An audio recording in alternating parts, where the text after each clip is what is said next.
Bonjour.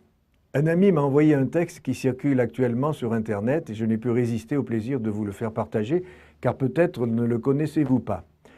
Et puis un peu d'humour, ça fait du bien de temps en temps. Voici l'histoire. À la caisse d'un supermarché, une vieille dame, sans doute de mon âge, choisit un sac en plastique pour ranger ses achats. La caissière lui reproche de ne pas se mettre à l'écologie et lui dit « Votre génération ne comprend tout simplement pas le mouvement écologique.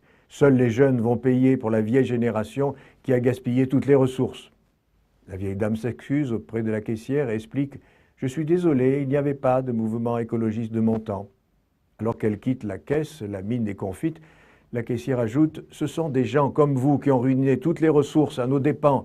C'est vrai, vous ne considériez absolument pas la protection de l'environnement dans votre temps. » Alors un peu énervée, la vieille dame fait observer qu'à l'époque, on retournait les bouteilles de verre consignées au magasin.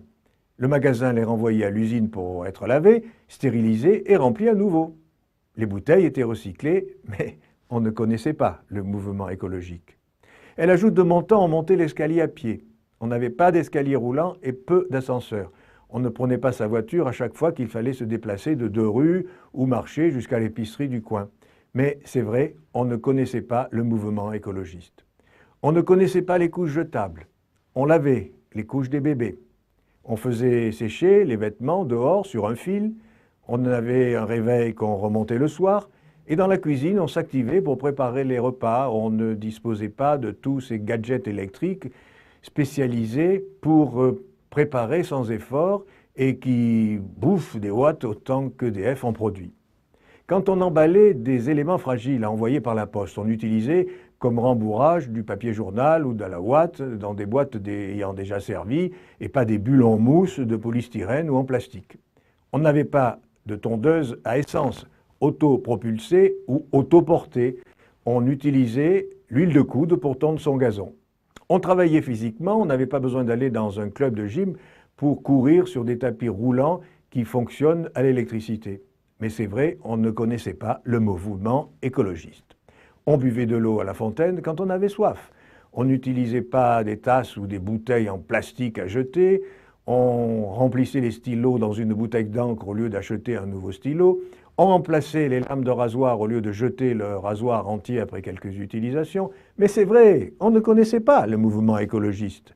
Les gens prenaient le bus, le métro, le train et les enfants se rendaient à l'école à vélo ou à pied au lieu d'utiliser la voiture familiale et maman comme un service de taxi 24 heures sur 24. Les enfants gardaient le même cartable durant plusieurs années. Les cahiers continuaient d'une année sur l'autre. Les crayons de couleur, gomme, taille, crayon et autres accessoires duraient tant qu'ils pouvaient. Pas un cartable tous les ans et des cahiers jetés fin juin, de nouveaux crayons et gommes avec un nouveau slogan à chaque rentrée. Mais c'est vrai, on ne connaissait pas le mouvement écologiste. Voilà.